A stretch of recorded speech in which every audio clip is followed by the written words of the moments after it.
নির্বাচনকে কেন্দ্র করে জোট গড়া ও ভাঙার খেলা চলছে। আজ আনুষ্ঠানিকভাবে জামাত নেতৃত্বাধীন 11 দলীয় জোট থেকে বের হয়ে গেল চরমোনাই পীরের দল ইসলামী আন্দোলন। আজ তারা আনুষ্ঠানিকভাবে বিকেলে সংবাদ সম্মেলন করে জোট থেকে বের হয়ে গিয়ে 268টি আসনে এককভাবে নির্বাচনের ঘোষণা দিয়েছে। প্রিয় দর্শক, প্রথম আলোর নিউজরুম থেকে নির্বাচিত খবরে সবাইকে স্বাগত জানাচ্ছি। আমি বায়েজিদ আহমেদ।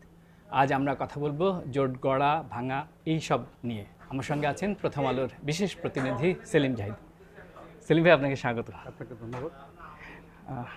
সবার চোখ চরমোনাই পীরের দলের প্রতি ছিল, তো তারা এককভাবে 268টি আসনে নির্বাচনে ঘোষণা দিল। কেমন হলো তাদের এই সিদ্ধান্ত? নির্বাচন সামনে রেখে আজকের যে ঘটনাটা, এটা নিঃসন্দেহে একটা গুরুত্বপূর্ণ ঘটনা। বাংলাদেশের অন্যতম প্রধান দল বিএনপির প্রতিদ্বন্দ্বী হিসেবে এই জোটটা রাজনীতি একটা জায়গা করে নিয়েছিল। জি, ইসলামপন্থীদের ভোট এক বাক্সে আনার যে উদ্যোগ, সেটা প্রথম চরমোনাই পীর ইসলামী আন্দোলনের পক্ষ থেকেই হয়। পরে এটাতে 8টা দল যুক্ত হয়, এরপরে 11টা দল। সেখান থেকে আজকে চরমোনাই বা ইসলামী আন্দোলনের বিচ্যুতি হয়। জি জি, ওনারা ঘোষণা দিয়েছেন যে তারা এককভাবেই নির্বাচন করবে। তাদের এই সিদ্ধান্ত কার জন্য লাভ, কার জন্য ক্ষতি, সেটা নিশ্চয়ই নির্বাচনী ফলাফলের উপর আমরা নজর রাখবো, দেখব। কিন্তু এই দলটির জোট থেকে বেরিয়ে যাওয়া নিয়ে নানা রকমের প্রশ্ন উঠেছে। আমরা একদম সংবাদকর্মী হিসেবে যেটা দেখি, মূলত এখন নৈতিক আদর্শিক অনেক প্রশ্নই উঠতে পারে। মূল সমস্যাটা হয়েছিল আসন বন্টনকে কেন্দ্র করে নিয়ে। তাদের জন্য যে 47টি আসন রাখা হয়েছিল, তারা মনে করে যে এটা তাদের জন্য যথেষ্ট না। আমরা যতটুকু জানি যে চরমোনাই পীরের দল থেকে আনুষ্ঠানিকভাবে 80টি আসন চাওয়া হয়েছিল। আচ্ছা, জামাত প্রথমে 30, তারপরে 35টি পর্যন্ত তারা এগ্রি করছিল। ইসলামী আন্দোলন বাংলাদেশ কি 80টি আসন পাওয়ার মতো স্ট্রেংথ, ক্যাপাসিটি সাংগঠনিকভাবে সারা দেশে আছে? এটা একদম আপেক্ষিক একটা বিষয়। জি, আমি বলবো নাই, তারা বলবে এর চেয়েও বেশি আছে। জি। অলরেডি তাদের একজন নেতা বলেছেন যে 143টি আসনে তারা এই ক্যাটাগরিতে আছে। আচ্ছা, কিন্তু তাদের যে ভোটের হিসাব, সেই হিসাবে তারা কিন্তু অতীতে বাংলাদেশের ইতিহাসে এখন পর্যন্ত কোনো দিন তারা সংসদ নির্বাচনে একটি আসনেও কিন্তু বিজয়ী হতে পারেননি। সেই হিসাবে এটা অনেক বেশি হয়তো মনে হবে। জি, কিন্তু তাদের দাবি তারা আরও বেশি আসন পেতে পারে। কিন্তু আমি এখন যে 10 দলীয় জোট নির্বাচনী ঐক্য করলো, এই দলটির একাধিক শীর্ষ নেতার সঙ্গে আমার ব্যক্তিগতভাবে কথাবার্তা হয়েছে। তারাও মনে করেন যে 47টি আসন তাদের জন্য রাখা হয়েছিল এটা যথেষ্ট, এবং কেউ কেউ মনে করেন যে এটা বেশি রাখা হয়েছে। জি। তো সেরকম একটা প্রেক্ষাপটে কেন তারা সন্তুষ্ট হলেন না বা যুক্ত হলেন না, সেটা একটা বড় প্রশ্ন। সেটা হয়তো ভবিষ্যতে আমরা জানবো যে আসল নেপথ্য কারণ কি ছিল। এটা কি শুধু কি এই আসন কেন্দ্রিক এই সমঝোতাটা হলো না, নাকি আদর্শিক অন্য কোনো বিষয় ছিল? আদর্শিক বিষয়টা এখন আর সামনে আসছে না। এই জন্যই যে দীর্ঘদিন ধরে জামাত ইসলামী এবং ইসলামী আন্দোলনের মধ্যে একটা বিরোধ ছিল। আচ্ছা, সেই বিরোধটা ওভারকাম করেই দুই দলের শীর্ষ নেতা একমত হয়েছেন যে এবার আমরা একসঙ্গে কাজ করব। সুতরাং আদর্শিক যে বিরোধ বা নীতি নৈতিকতার যে বিষয়, সেটা আর এখন সামনে আসছে না। এখন মূলত সামনে আসছে আসন বন্টন। আসনে বন্টনে সন্তুষ্ট না হয়ে তারা যার যার পথ আলাদা করে নিচ্ছে। চরমোনাই পীরের দলের কাছে বিকল্প কোনো অপশন আছে কিনা, সেটা বিএনপি দলীয় জোটে যাওয়া? রাজনীতিতে সবই সম্ভব।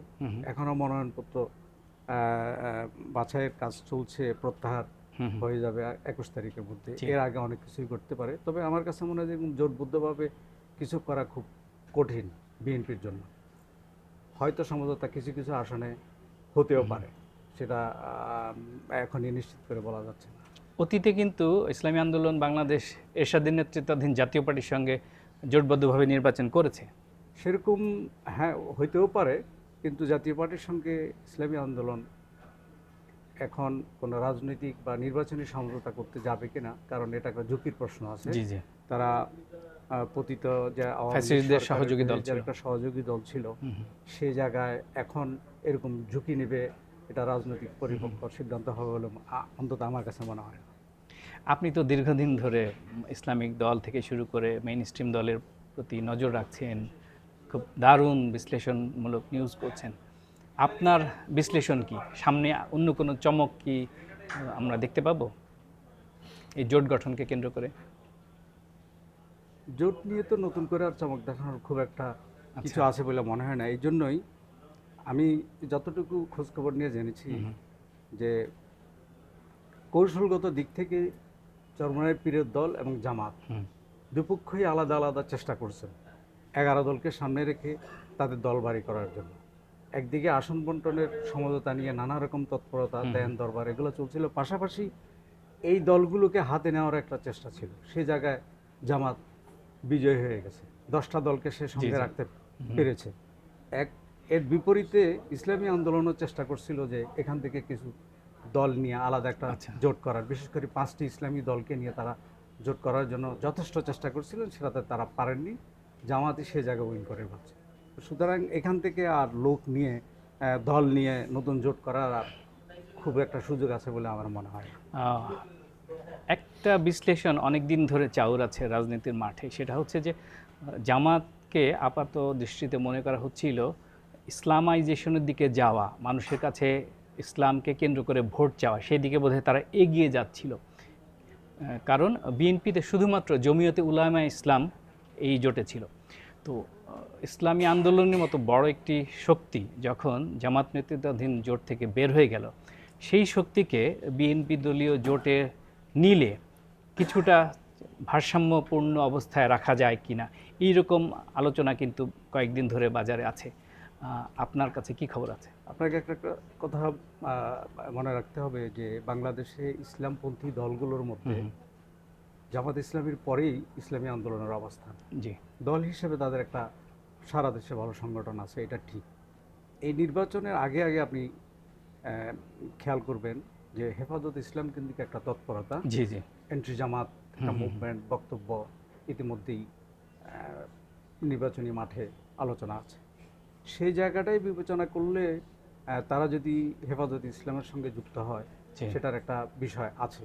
জি জি, আমার কাছে যেটা মনে হয়, ব্যক্তিগতভাবে যেটা মনে করি, জামাত জোটের 2-3টা বিষয় আছে। একটা হচ্ছে যে এনসিপি, যে জুলাই গণ অভ্যুত্থানের সহযোগী যে শক্তি, মূল শক্তি বা সম্মুখ সারির যে শক্তি, সেটা জামাতের সঙ্গে আছে।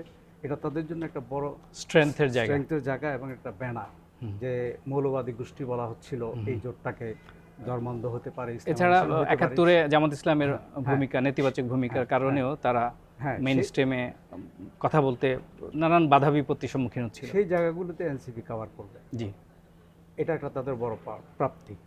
এর বাইরে যেটা আছে হেফাজত কেন্দ্রিক, কওমি মাদ্রাসা কেন্দ্রিক যে ঘরানা, জামাত বিরোধিতার যে জায়গা, সেই জায়গাতে ধরেন নিবন্ধিত দল বাংলাদেশ খেলাফত মজলিস, শুধু খেলাফত মজলিস, বাংলাদেশ খেলাফত আন্দোলন, নেজামে ইসলাম পার্টি, এগুলো কিন্তু বেসিক্যালি কওমি মাদ্রাসা কেন্দ্রিক। জি, সেই জায়গাগুলোতে এর মধ্যে মাওলানা মামুন হক তার দেশব্যাপী যে পরিচিতি, তার যে অবস্থান, তার যে ভয়েস, সেটা হেফাজতকে মোকাবেলা করার জন্য অনেকটা কভার করবে। আচ্ছা আচ্ছা।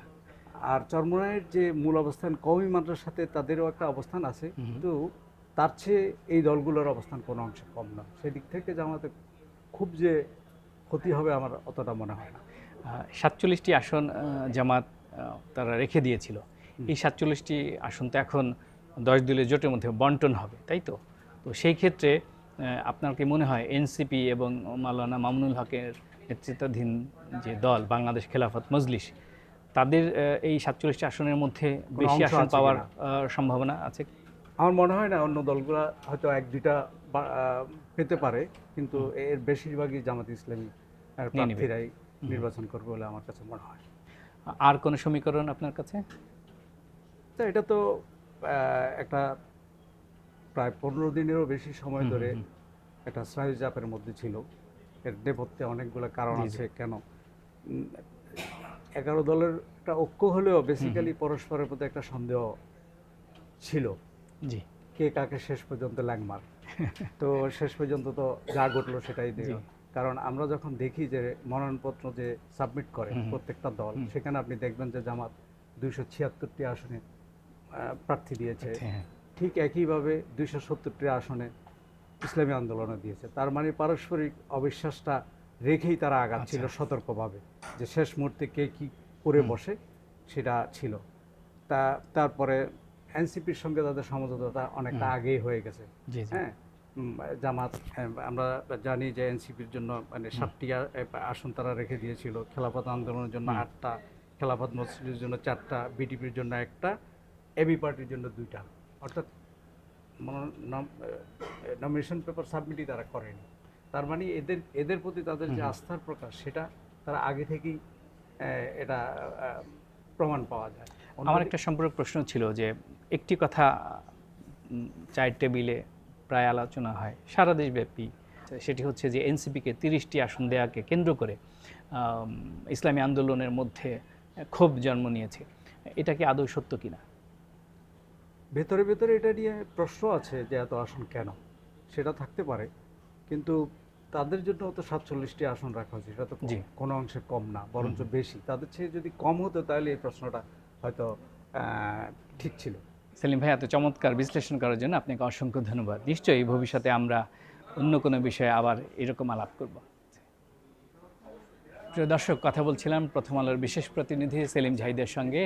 আজ আমাদের আলোচনায় ছিল 11 দলীয় জোট থেকে ইসলামী আন্দোলন যে বের হয়ে গেল সেটি নিয়ে। আগামীকাল অন্য কোনো বিষয়ে অন্য কোনো সহকর্মীকে নিয়ে হাজির হব নির্বাচিত খবরে। ততক্ষণ সবাই ভালো থাকুন, নিরাপদে থাকুন, আর প্রথম আলোর সঙ্গেই থাকুন।